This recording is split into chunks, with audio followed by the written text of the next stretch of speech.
Hi, everybody. It's Ann Patchett from Parnassus Books. And before I put my writer hat on, I'm going to put my bookseller hat on and just say thank you all so much for keeping your local independent bookstores alive during this last year and a half.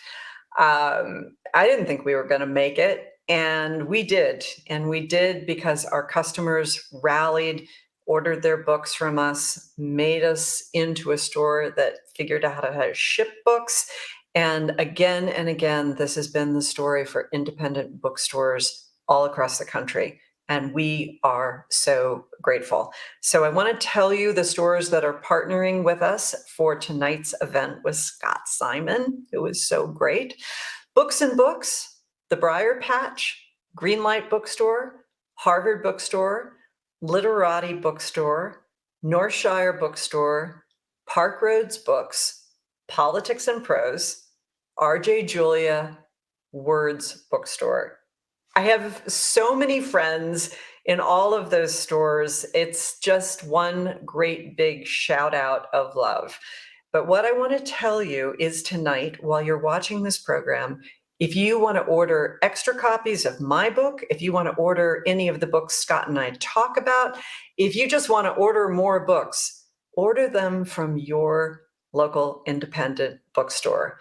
That's how we all stay in business, and it's how we contribute to our communities. So sit back, enjoy the show. Thank you so much for joining us.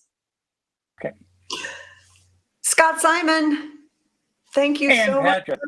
Thank you so much for doing this. You're a pal. I just thought you were a good customer, but in fact, you're also a really good interviewer. And I just so appreciate your willingness to do this because it feels like a real busman's holiday for you. Like you're interviewing people all the time. And now on your talk, you got to do this. And but I prefer to be known as a devoted Parnassus customer. You are. That's how I'm introduced most places this time, That's these right. days. That's right. Look, I enjoyed reading the book, which I'm going to, because I know it's important to There's your show prop. the cover. Yeah. I have to ask, what are the different tests? What are the different pleasures between writing novels and writing essays? Writing novels is really hard. That's the thing that is very hard for me, to write a novel. And basically anything in my life that's not writing a novel, a sit-down dinner for 25 people, daily exercise, calculus, anything that's not writing a novel feels easy to me because the thing I'm always trying to do is write a novel. So when I write nonfiction, it feels so much easier. Not that I think it is easier just in general. I've talked to other people. I interviewed Jesmyn Ward, and I am a big fan of both her fiction and her nonfiction. And I said to her in an interview, which is harder for you? And she said, God, Anne, that's just such a ridiculous question. I mean, everybody knows nonfiction is so much harder. So yeah, right. So it's not the same for everyone, but there is just a particular pleasure, like a vacation quality in writing nonfiction. Okay, now I want to ask the same question of you. What's harder and easier for you? Which would you rather do? And I find writing a shopping list to be difficult. Oh, that's not true. That's not true. I don't believe it. There's a little bit. There's a little bit for me. I find they both have their different tests and their different challenges. I sometimes tell people, if nonfiction writers, reporters sometimes think, oh, it must be so easy to write a novel because you can make everything up. No, it's not, as you know. But you have to make everything up.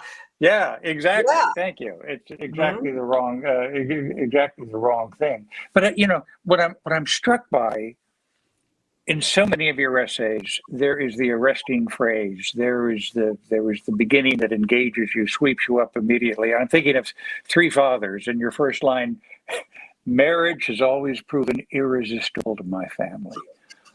What a wonderful line. That's our hobby. We marry. We marry a lot in my family. All of us. That's what we Well, do. that's a wonderful essay about three people who have played father figures in your life. Is that the best way to say it at this point? My Have been a mother's father? the three men my mother married. So Yeah, yeah, they were in fact father figures in my life. yeah. And that photo, of course, is absolutely wonderful. Um, and when they're posing with you for that photo, one of your father figures says, "I know what she's going to do with this." Now, Yeah. did you share that line because he was absolutely right? Oh, absolutely. So what happened, the reason that I got that picture is my sister and I got married like 6 weeks apart from one another in 2005. My husband and I had no wedding, and she and her husband had a really beautiful wedding. And I came to find out that all three of our fathers were going to be at her wedding, which is just unbelievable. And I knew I wanted documentation. And this is the key. I asked them all in advance, like a month in advance, would it be all right? Would you be willing to be part of this photograph? They all said yes. They were very nice about it. And there was one with me and my sister, one with the three fathers and me, and then one of the three of them by themselves. And my dad told me later, when it was the three of them by themselves, my stepfather, Mike, was the one who said, Mike, who I really knew me the best, said, you Hmm. know what she's going to do here? She's going to wait till the three of us are dead. She's going to write a piece about us, and then she's going to use this photograph as the illustration. And he was exactly right. Like, it wasn't just like, oh, he said that and therefore I did it. But that was exactly what I thought when my sister said all three of the fathers are going to be at my wedding. I was like, oh man, there's a publishing opportunity for me. Oh, what has the writing life been like for you during these past 21 months at this point? You know, when the pandemic started, I had just signed on to do a second round of hardback book tour for the Dutch House. Mhm. So I was still doing publicity. I had a good idea for the novel that I wanted to write next. And I think that if I had already been into that novel, I would have been okay. But the second round of publicity obviously got canceled. I came home and I could not imagine writing fiction for a bunch of reasons. One, it seemed really frivolous. The essays probably are frivolous as well, but Oh, right. writing, making something up when you don't know what's going on in the world, it makes me realize that, at least for me, art needs to come from a place of stability in my life. Like, Mm. if you're looking for food and shelter, you're not going to write a novel. And somehow the beginning of the pandemic, it really did feel like that. We were thinking about food and shelter. Yeah. And so I wasn't going to write a novel. And so then I thought, well, what can I do? I'll write an essay about this. I'll write an essay about that. Things that were going on in my house, in my life, things that were true. And I wasn't writing them for anyone. I wasn't thinking I'm writing a book, or, I'm going to publish this in a magazine. But it was almost more like knitting, like, oh, this is the thing that I'm going to do just to give some order and structure to my days. And then, the next thing I knew, I'd made a book in my spare time. You know how that Boy. happens, right? Yeah. No. No. Um, I I particularly love your post student days. Your essay you write about post student days in Paris. You begin in Paris and you wind up in Londonderry. Not not the usual. My mother was from Belfast, by the way. So, Really? yes, absolutely. I could never persuade her to go back there for a visit with me, which is something I wanted, but I take it. I'm trying to think, because I love the book about your mother, so I Yeah. should know that. Did she just spend no time in Belfast? She moved. She spent no time that she remembered in Belfast. Yeah, Oh, she was, I think, 19 months when she came to the U.S. But we used yeah. to get We used to get cousins from Belfast who would come over and visit every summer, and they were scared to death of Chicago. So, the news all the time that we saw in Chicago was, oh my God, the troubles in Ireland. And they were saying, what? Chicago? That's bloody Al Capone. But in any event, I digress. But I have to ask, that's such a wonderful essay about you and a friend kind of at loose in the world. Yeah. As you look back on it now, were you taking notes all the time? Were you storing things away for use in novels even before this essay? Probably not. I think that the key is I've come to peace with whatever my memory is, and the knowledge that no memory is correct, and I am only just telling a version. So it certainly wasn't that when I was 19 years old, I was hitchhiking through Northern Ireland and thinking, oh, this is really going to figure in nicely to my career as a writer. I was just living every day, but paying close attention and remembering. And of course, back then, we were so cut off. I mean, that to me is the wild thing about that story. And you think about your daughter who's just gone off to college with her cell phone, with her email, with her texting, with ability to be in touch every minute. And when my friend Marty and I, we had a Eurail pass, and when that expired, we started hitchhiking. We had no money. We had no itinerary. We would go to the train station and just get on the next train. No one knew where we were. It would have taken forever to find our bodies. And our parents cared not at all. Because that's just the way it is. It wasn't like we had set up some American Express box where we could go pick up our mail in London. No one knew where we were. And then at the end of the summer, we came back and did laundry, and that was it. Yeah. Parenthetically, we've told our daughters they should do something like that, and they can't believe we're telling them to do something like that. It's interesting. I interviewed Pamela Paul this week about her book, 100 Things That We Lost to the Internet. And we were talking about this because she went to China. She went to Thailand by herself. She had real adventures where she was completely cut off. And what she was saying is such a thing is not possible now. Yeah. There is no way to send our young daughters out into the world to take their lives in their own hands, because we do always know where people are now. And I think psychologically that makes such a big difference in how we're formed, maybe for the good, because we feel loved and connected and safe, and maybe for the worse, because we don't ever get brave or fully cooked on our own. What do you think?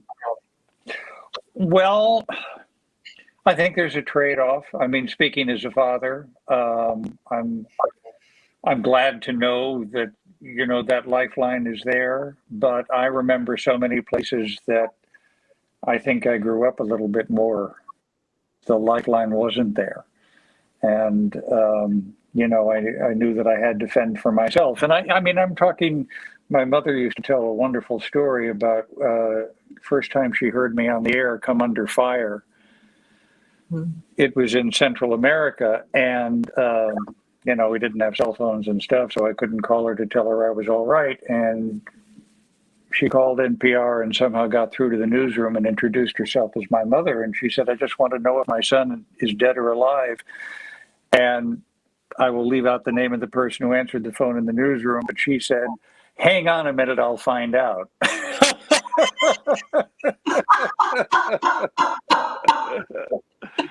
That's really good. I have this thing that I think about all the time, that first time or the 10th time that your mother's supposed to pick you up from school and doesn't show up.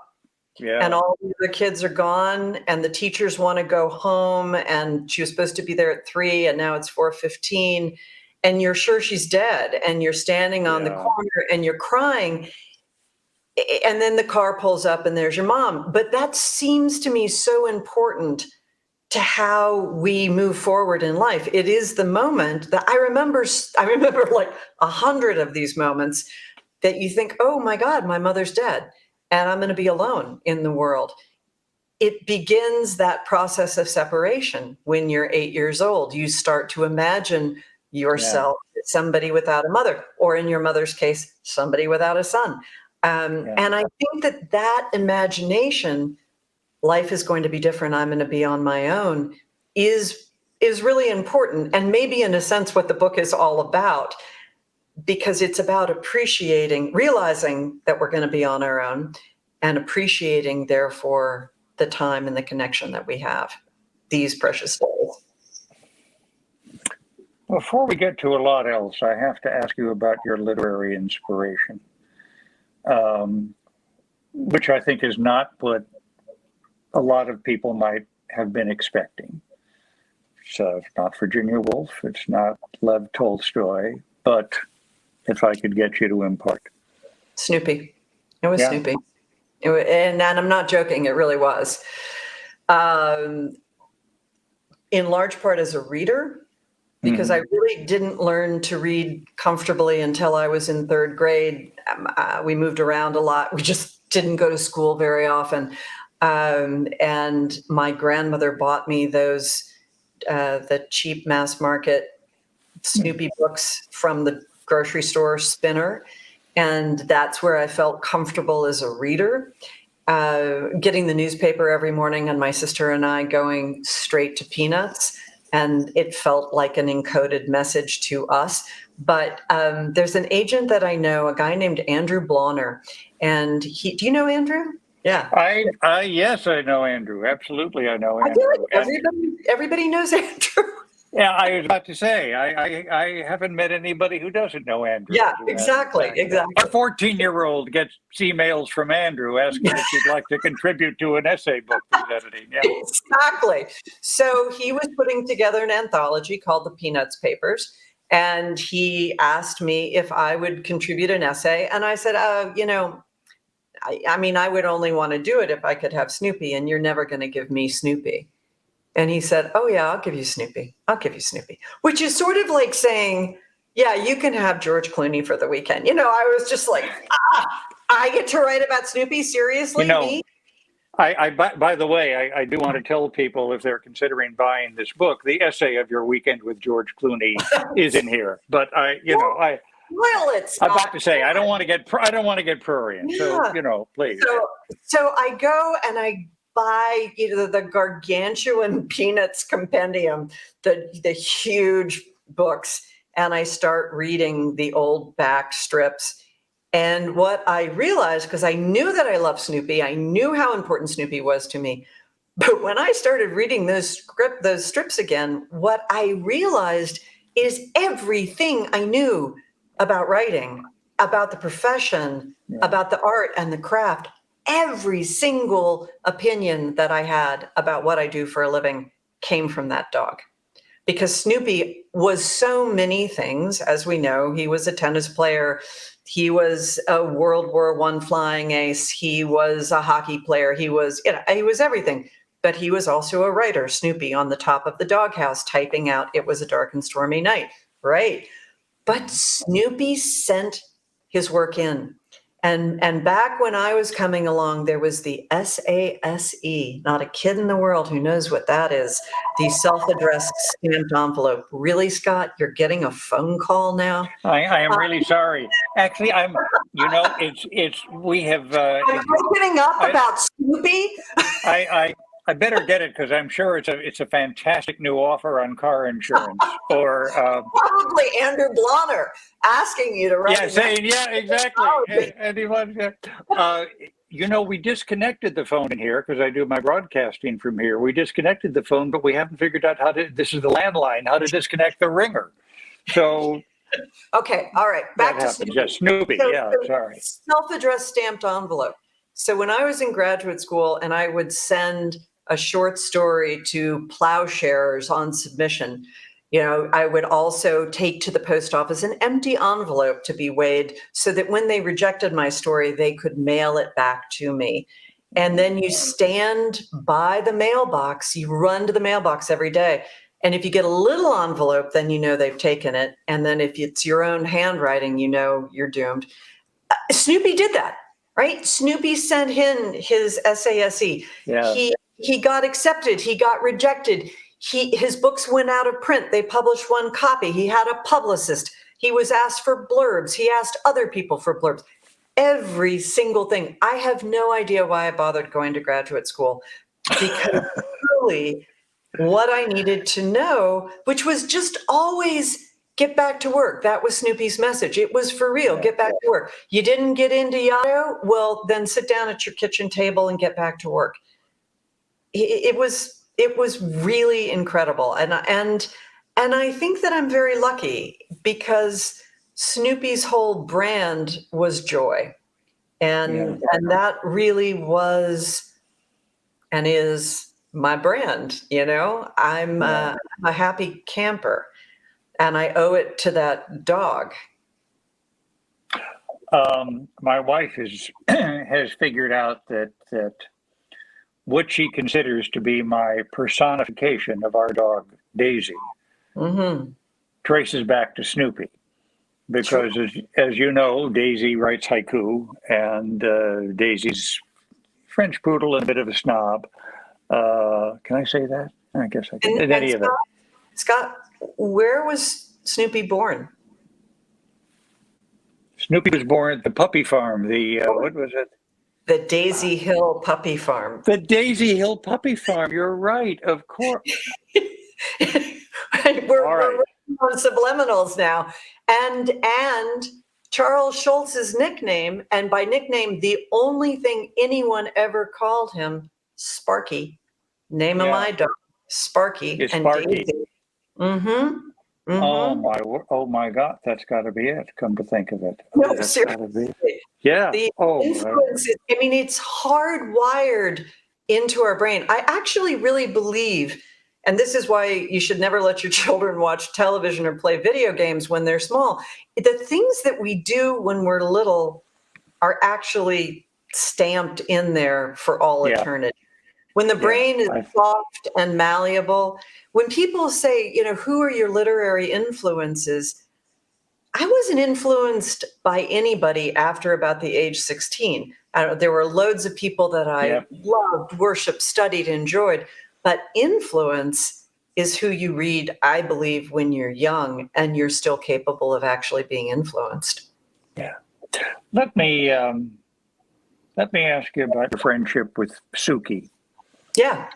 Which is utterly extraordinary, how you met and how you came to be a part of each other's lives. We should explain who Sookie is, of course. Yes. So Sookie Raphael was a fabulous painter, a brilliant woman.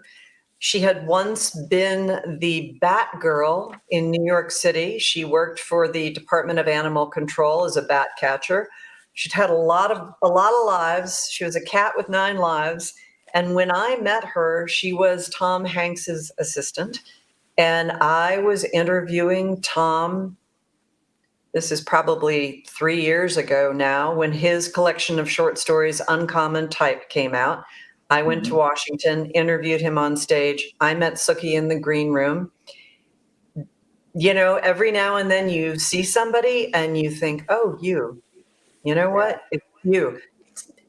Which can be a romantic thing, but is often not a romantic thing. It's just like, I know you. I'm going to know you. Which is really funny because the person I'm there to meet is Tom Hanks.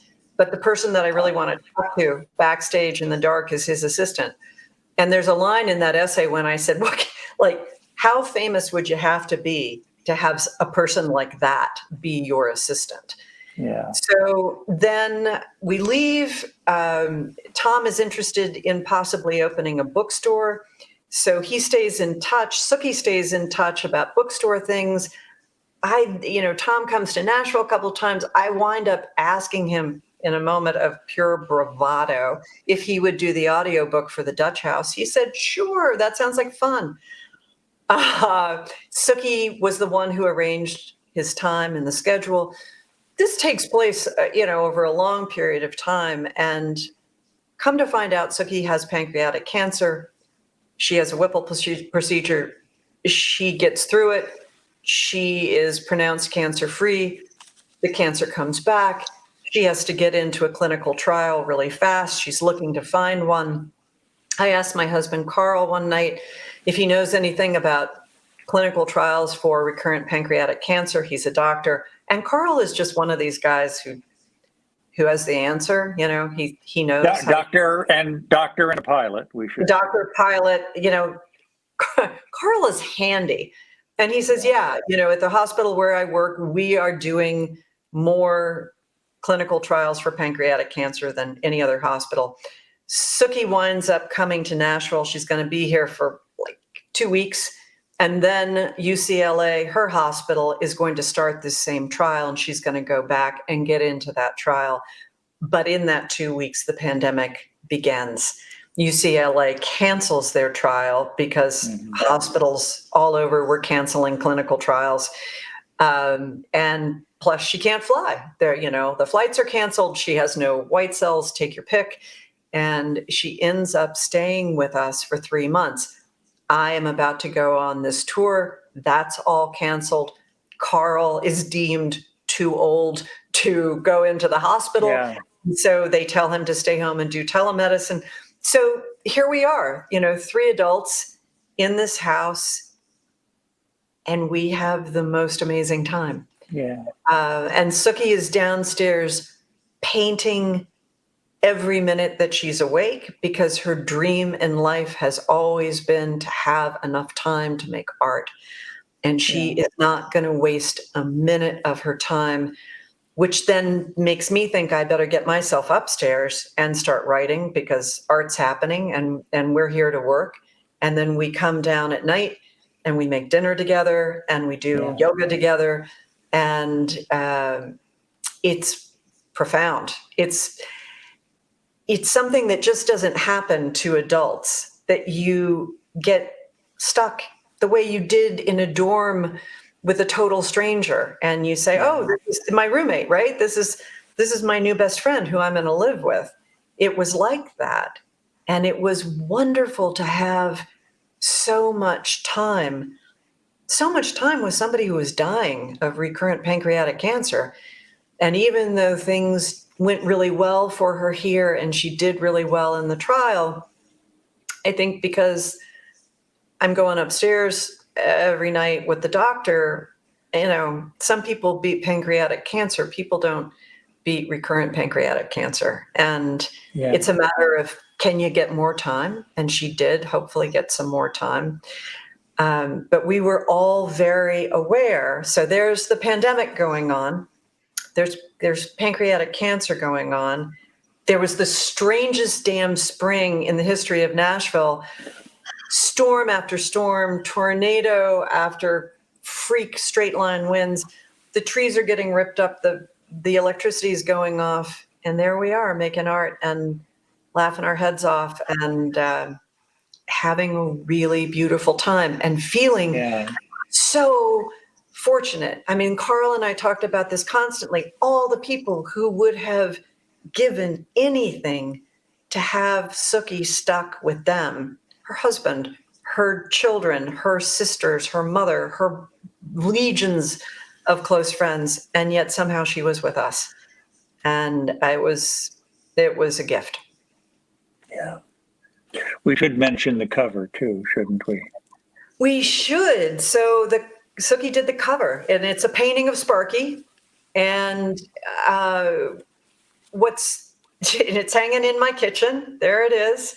And what's so great, and it's not on your version, there's also another painting of hers on the back of the book, and on the real one, she sat through so many meetings.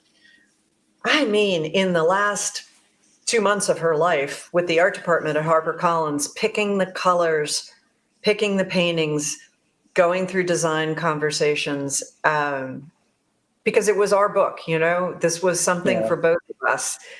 And she loved it. When I wrote the essay, when I told her that I was going to write something about this time, and I said to her, I've got to do this. Like, it's who I am. It's how I process, but no one has to see it except the two of us. I'm writing this for the two of us. And if you decide that other people can see it, that's fine. But I don't want you to be scared or to feel like I'm going to cross some line, because this is for us. Which was something that I learned from my friend Elizabeth Gilbert, because she sent years and years ago, she let me read an essay that she had written, which I thought was the most amazing and beautiful piece of writing. And I said, you've got to publish this. And she said, no, I wrote this for myself and I'm never going to publish it. And I thought, oh, wow, that is one of the possibilities. So when I gave it to Sookie after she had left, and she started letting people read it, and it was like giving her a portrait of herself. It was a painting of her. And she said, I don't see myself this way. But her friends saw her that way, and her family saw her that way. And the more people who read it that she gave it to said, yes, this is who you are. I wound up publishing it in Harper's Magazine. It went around the world 3 times. And all these people from Sookie's life showed up. People in love with her painting, people in love with her, people wanting to wish her well. 2 weeks before she died, I was in LA with her, sitting on her couch, and we heard from the people who were on that wooden ship with her when she was in her 20s, the Christmas. They had read the essay, and they, could send their love, and it was amazing. There's so much in there in that essay in particular that has to do with the nature of humanity. And I think particularly during this time, look, as you and I both happen to know, we are among, I don't know if it's a small number of people, but we've been confined with a small number of people and been pretty happy about it, because we get along with our families, and that's right. And it's a blessing, right? Yeah. And I understand a lot of people haven't been in that situation, but to go through this emotional experience with Sookie, not just loss, although there is loss, but the whole idea of fulfillment and the cup filling up and the friendship and the shared experience and the laughter and coming to depend on each other and feeling for each other in the middle of a situation, in the middle of a pandemic that has just had so many people vexed and frightened. This, it just sounds like a real blessing that you each had each other in your lives, and Carl too, of course. And, even at the end, Sookie kept saying that. She was like, I can't regret the way things went, because I got to paint and I got to be myself, and we got to know each other. And it was so huge. Yeah. I do have to ask, because you write about fathers and stepfathers, Carl, your husband, lifelong friends. Everybody think that's a good idea? Anybody ever? So I'm really careful, and anything that I write, everybody reads before I send it out. Not before I publish it, but like before I send it out. So yes, it's okay. Somebody said once, the trick about writing about real people is you just need to make them a lot better looking than they actually are. Well, that's nice. Yeah. You have to know what to leave out. You got to know what to leave out. And you've got, people. It's so funny. A friend of mine, Katrina Kennison, was one of the first people to read this book. And she said, and I'm always saying, what's missing? What's missing? And she said, I really want there to be an essay that's just about your sister. your sister is kind of floating around the edges of all of these essays. And I was thinking, oh no, my sister would never go for that. But I went to her and said, okay, my friend Katrina said that there should be an essay about you. And she was like, no, there shouldn't. Thanks very much. So that's the trick. You've just got to know what you can talk about and who you can talk about. And a lot of times it's fine. And again, this is a road that you've been down and I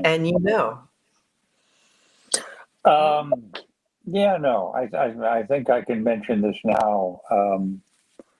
When I did the book about my mother, Last Days with my mother, every now and then people would say, well, you write about, her first two husbands so much, your father and your stepfather. What about her third husband? And I would say, well, they were only married a couple of years, and well, I didn't know him that well. All of that was true. They weren't very happy together. He's gone now, and I saw no reason while he was still alive to put that in a book. Why? Sure. He's a perfectly nice guy. It wasn't just, kind of marriage that, I guess it was better than being lonely. And I just saw no reason to put that in a book. Why? He was nice to us when we needed it, and we wanted to return the favor. Nothing wrong with that. The trick is sometimes when you leave somebody out, you actually are shining a brighter light. Well, that's what some because people I was notice, thinking, where is he? Why isn't he at the hospital? Why isn't he at the bedside? So you have to give people just enough that true or false, that they're not looking and thinking, where is that person? Yeah, well, I remember when it seemed clear that my mother just had like an hour left. And I called him up and I said, Matthew, you might want to come over. And, he had lived through the death of his first wife. And he said, nah. Wow. I don't want to do that again. And, I understood that. And I saw no reason to put it in the book. Because it sounded bad because I was writing so lovingly about my mother, but he was absolutely entitled to that viewpoint and his, and his privacy about it. So we, Sure. And also, you can't convey something that complicated in 2 sentences, right? Because he's coming from his own pain and his own experience, and you don't want him to look like a bad guy. Absolutely not. I'll tell you, whenever I finish a book of nonfiction, this is the kind of thing that makes me think, oh my God, I'm going to be so glad to go back to fiction. I'm going to be so glad to go back to the world where I don't have to worry about people's feelings, where I don't have to worry about, did I portray them properly? Did I leave them out? Are they going to feel hurt? Because people feel as hurt by being left out as they feel by being included. It's a landmine. And I like to make things up. But there must be people, who think you have borrowed from them in creating certain characters. No? That's interesting. I don't know that I've had that. I mean, I know that in Bel Canto, the vice president was my husband. And that was kind of a lovely inside joke. He was in on it. He knew about that. In my novel Commonwealth, every one of those people was based on somebody in my family. And I talked to them all before I wrote it. I let them all read it before I published it. And it was really funny because my one note was from one of my stepsisters who said, I wish you wouldn't use the word pyromaniac so much. Because it's true, her younger brother, who was my stepbrother, is my stepbrother, when we were children, had a little fondness for flame. Oh, And, my word. and she just said, it's okay, but I think you lean into the word pyromania too much. And I did one of those, word search on the book, and I think I had used the word pyromania, pyromaniac 8 or 10 times. She was completely right. I mean, just from the point of view of writing a good book, you don't want to use that word so much. And I think fondness for flames is it works just as well. Had a book of matches in his pocket, right? But that was the only thing that anyone in my family came back to me and said, can you ease up? Can you ease up on that? Also, I did not have a stepbrother who died.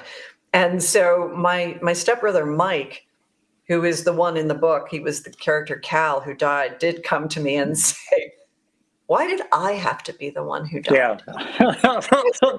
Mike, I'm sorry, it had to be one of us, and you just drew the short straw. And he said, yeah, well, okay, all right. Yeah. That was it. Let me ask you a couple of questions to wind up. You notably own a bookstore. I do. And you shop there. And yes, absolutely. We are Parnassus customers, first and last in this world. How do you think that affects your writing, what you write about? Does it? I'll tell you how it affects my writing is that it affects my reading. And writing and reading are completely connected. I mean, it's just writing, reading. And Parnassus, we are having our 10th anniversary right now. We opened the store on November 15th, 10 years ago. And my reading life has been either greatly enhanced or completely destroyed, depending on the day. And again, I'll be very interested to hear your take on this. It used to be, before I owned a bookstore, I read a lot of Henry James. I read certain Jane Austen novels more than once. I read a lot of Updike and Roth. I would read my friend's novel. I would read something that was on the cover of the Times Book Review. I would then go back and read The Leopard again. I read all over the place. And because I read around the world and throughout history, I thought all books were fabulous. Because really, I only read masterpieces. I read great literature constantly. Now, I virtually never read a book that has been published. Everything I read is something that is going to come out in 4 months, 5 months. I read galleys. We have a first editions club, which means, it's like Fruit of the Month Club. You sign up, you get a signed first edition every month for a year. And that's my job. I'm the person who picks those books. Mm-hmm. And it's like standing in a raging river of books that are being hurled at you every minute. On one hand, it's great. I read things I never would have read. Mm-hmm. I read so contemporarily. It's like, I feel like I'm reading the newspaper. I have such an understanding of trends in literature now. But I miss being able to go back and read what I want to read. And this summer, I started a project with my friend Kate DiCamillo that every single morning we wake up and read one John Updike story. And we're going to read all the way through Updike, stories. I don't know where it will take us after that, but it's going to take us a year. And that's really helped because and they're not all good. A lot of them are really bad. Really? Oh, well. But I'll tell you what, when they're good, they're the best thing you've ever read. And when they're bad, there's still plenty to learn. It's been the most fascinating project. But I have to read one thing every day that is really well written. And now I do. So that's my answer. But you've got to be in a similar boat. It's got to be a galley Lollapalooza where you are. Yeah, your book is a galley. Yes, I read galleys. I have one over there, which, by the way, it'll be on in a couple of weeks. I liked a lot. Tell me. I bet Parnassus doesn't carry it, but it's called Design for Life. and it's by a group of anthropologists and scientists at MIT who went into a refugee camp in Syria and have shared some of the designs that people living in that camp have come up with to subvert some of the harsh rules Oh my God. of living, so that they can have their own garden, so that they can have their own tea services and coffee services. It's just wonderful. It's just we'll order up. That is such a great tip. it's terrific. And I'm finishing Harsh Times, which is Mario Vargas Llosa's forthcoming novel about the CIA and American public relations backed coup in Guatemala in 1954, and it's Mario Vargas Llosa. I mean, he's wonderful. I tell you, a revelation to me was Laird Hunt's novel Zory. Have you read that? No, I have not. It's a life packed into 162 pages of a woman named Zory, and it opens when she's elderly in the middle of Indiana, and she finds she can't get the hoe into the ground the way she used to. And it packs her life into those 162 pages. And it's just wonderful. And there's a part of me, I mean, I can just imagine the pitch meeting in a publisher where somebody says, I got a great idea, okay?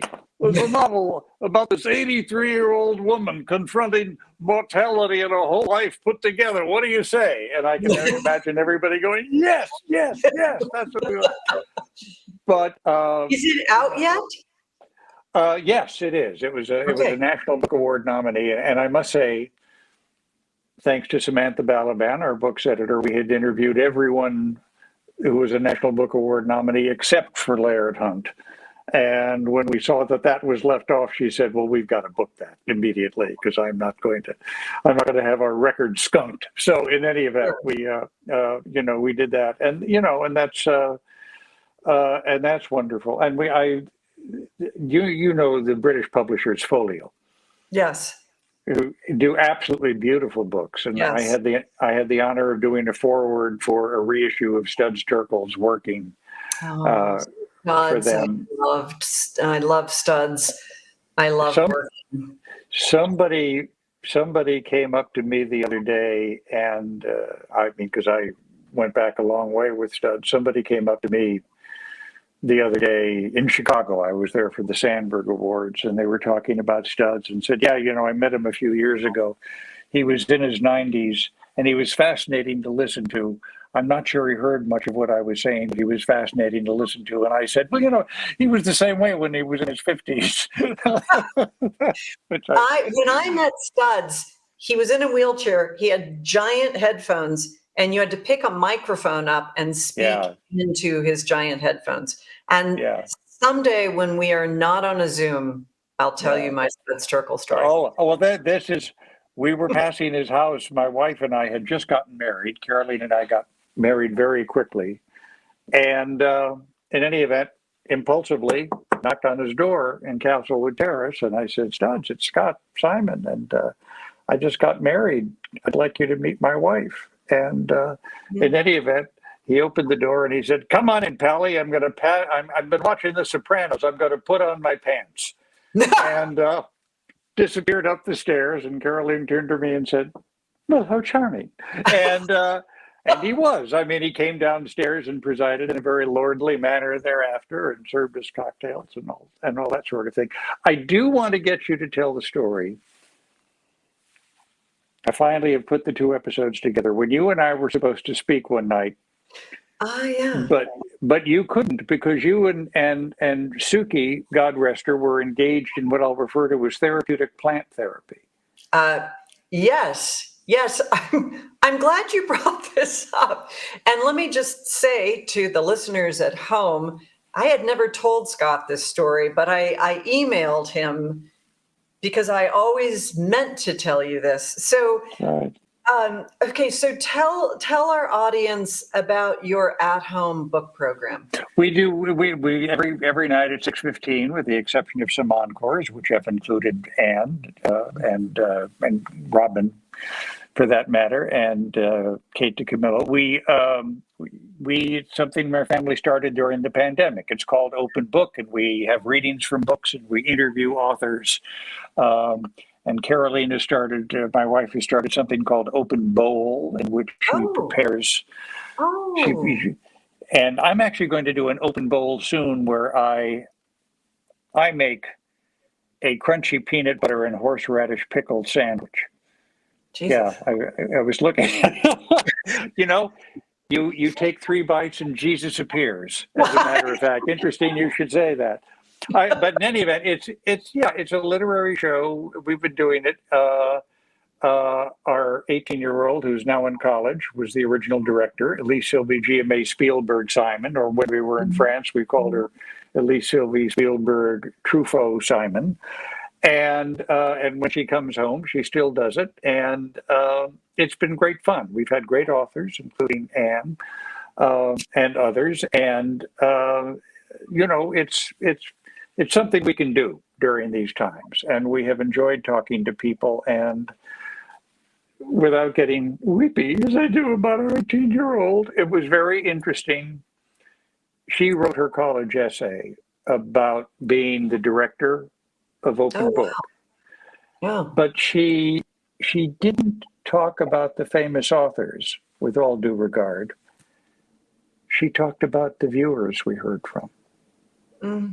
She talked about what they would say in the chat and the questions that they would ask, and how she got to know them and write them back. And I think you will agree, you couldn't ask for anything better in a daughter.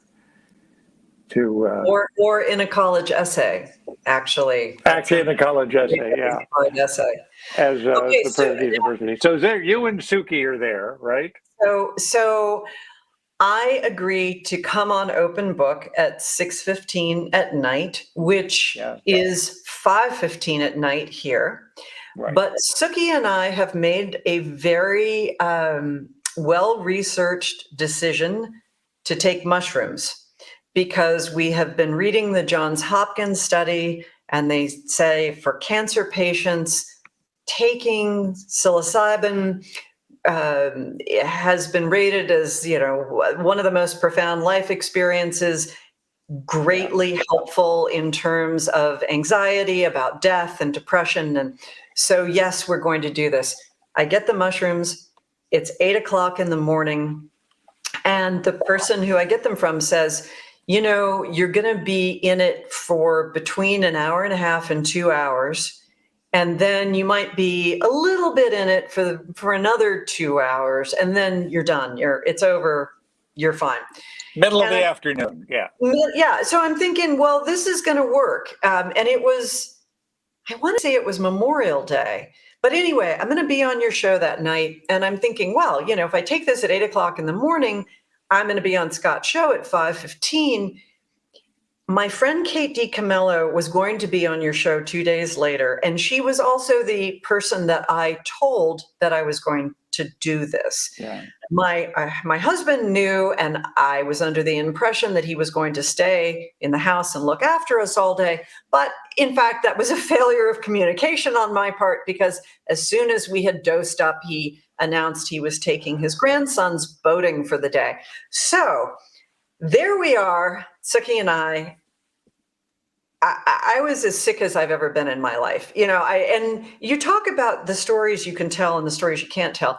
I think if it had been profound and meaningful, it would have been very hard for me to tell it. But the fact that I was writhing, vomiting, and hallucinating all day long made it a better story. For Sookie, it was exactly the spiritual experience of her lifetime. It was everything that was promised. She felt so much better. It was completely the right thing to do because it was such a great experience.